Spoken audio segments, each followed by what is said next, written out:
As the climate crisis gets worse, millions of people are being displaced, forced to leave their homes, due to environmental problems. These people, often called climate migrants or climate refugees, face serious challenges. Climate change is causing many areas to become less safe or less able to support life. Some people abandon their homes because of sudden disasters like floods, hurricanes, or wildfires.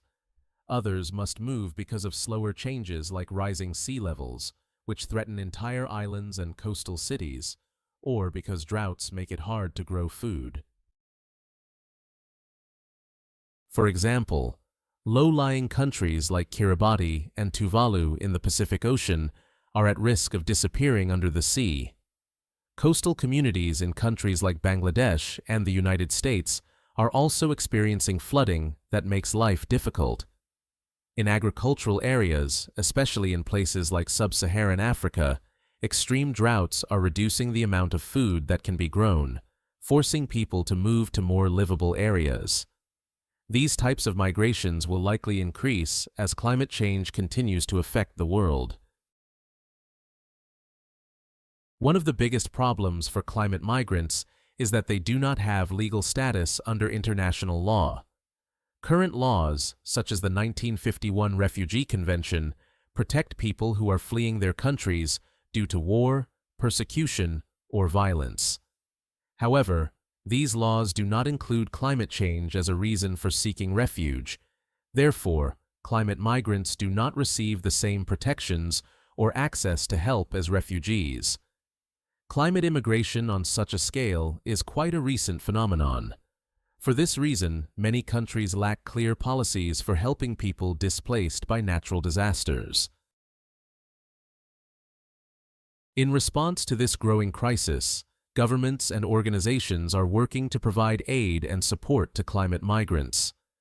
This includes emergency aid after disasters, as well as efforts to help communities adapt to changing environmental conditions so that people can remain in their homes. Humanitarian groups like the Red Cross and the United Nations High Commissioner for Refugees, UNHCR, are providing food, shelter, and medical care to people displaced by extreme weather events. These organizations play a key role in helping people recover after disasters, but long-lasting solutions are needed as well. Some efforts focus on adaptation, which means helping communities prepare for the effects of climate change. For example, in areas where floods are likely to happen, building better flood defenses like strategic dams and stronger riverbanks can allow people to stay in their homes. In drought-affected regions, introducing new types of crops that can survive with less water may help farmers continue to grow food. However, many countries lack the resources to implement these solutions on a large scale, so international support is needed. Another form of aid is resettlement programs, which allow climate migrants to move to other countries. However, these programs are often small and do not help enough people. As natural disasters continue to displace millions of people, there is an urgent need for new legal protections for climate migrants. While some countries, like New Zealand, have started small programs to offer visas to the victims of extreme weather events, these programs are rare and limited. There are ongoing discussions at the United Nations about creating new legal frameworks to protect climate-displaced people, but they are taking a long time to move forward.